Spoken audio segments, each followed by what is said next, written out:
Une grosse erreur que font les profs de yoga, et que j'ai pu faire aussi, beaucoup, c'est vouloir le fait de faire du yoga pour tous. J'aide tout le monde à faire du yoga, etc. Pas du tout. Là, vous vous noyez dans la masse de la concurrence. Ok? Et si vous vous noyez dans cette masse de concurrence, vous n'allez jamais vous en sortir. Là, vous rentrez dans la concurrence. Alors que si, par exemple, vous aidez simplement les plus de 50 ans qui ont des douleurs au dos, au cervical, et un manque d'énergie totale à se remettre en mouvement et regagner de l'énergie et du bien-être corporel grâce au yoga sur chaise, par exemple, et bien là, on est dans le mille.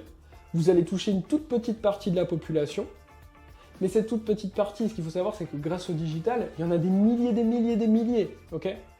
Et ce qui va être important, c'est d'apprendre à structurer une offre qu'on va pouvoir vendre au minimum à 500 euros. Okay, ça se fait facilement. Moi, je vends souvent mes programmes de yoga.